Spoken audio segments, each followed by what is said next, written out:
Hi guys, तो कैसे हैं आप लोग। मुझे पता है आप सब लोग ठीक ही होंगे। तो आज मैं बात करूंगा एक ऐसे प्लेटफॉर्म की जहां आपको बहुत ज़्यादा क्रिएटिविटी नहीं चाहिए, शायद बिल्कुल भी नहीं चाहिए। नहीं, मैं यूट्यूब की बात नहीं कर रहा हूं और ना ही मैं इंस्टाग्राम की बात कर रहा हूं। मैं बात कर रहा हूं serials, TV shows, TV series के बारे में। अरे नहीं, थोड़ा सस्ता वाला। जी हाँ, मैं बात करूंगा इंडियन सीरियल्स के बारे में।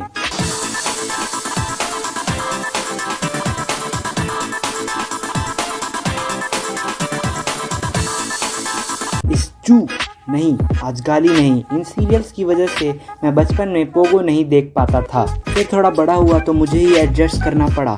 अगर नहीं करता तो शायद अपनी ही माँ और बहन, मेरी माँ बहन कर देते। खैर, आज मैं अपनी स्ट्रगल स्टोरी नहीं सुनाऊंगा क्योंकि अब मुझे नेटफ्लिक्स ने बचा लिया है। Thank you Netflix. मैं हमेशा सोचता था कि हर चौथे एपिसोड में सास की बहू प्रेग्नेंट कैसे हो जाती थी।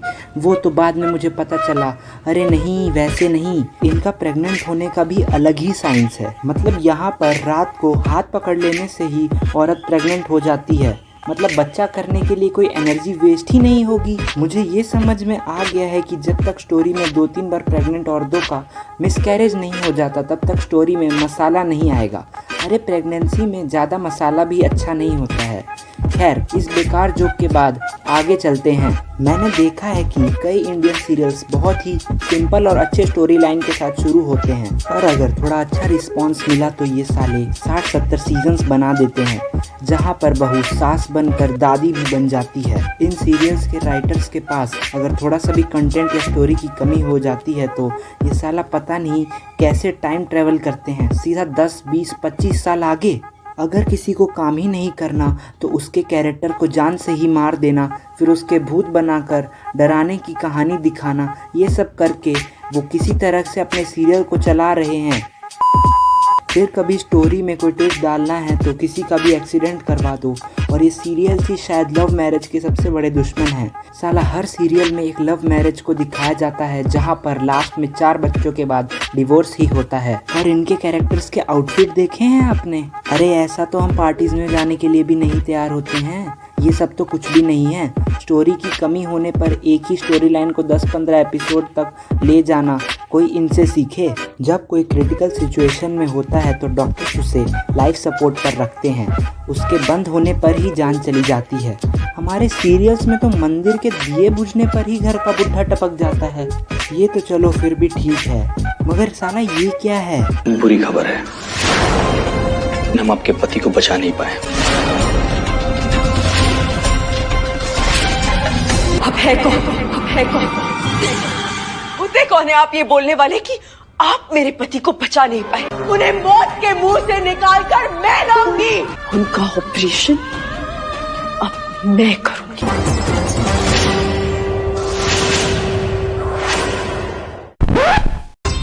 देख लीजिए जाके, आपका पेशेंट सांसें ले रहा है। अच्छा, शायद यहाँ पर डॉक्टर्स की गलती होगी, बट ये अपनी तरफ से हमने पूरी कोशिश की। गोपी, ये क्या हो रहा है? तारे जमीन पर। तुम कब तक सोती रहोगी, वो भी मेरी बिना इजाजत के? मेरी ग्रीन टी, ब्लैक टी, मेरे कपड़े, मेरा खाना पीना, मुझसे एक बार नहीं पूछा तुमने? Smoke weed every day. गोपी, मैं तुमसे आखिरी बार कह रहा हूं, अगर तुम मेरी बात नहीं सुनोगी ना तो तुम देखना, मुझसे बुरा कोई नहीं होगा। बंद करो अपना ही तमाशा और उठो। अब मुझे मेरी ग्रीन टी दो, अभी के अभी। A few moments later.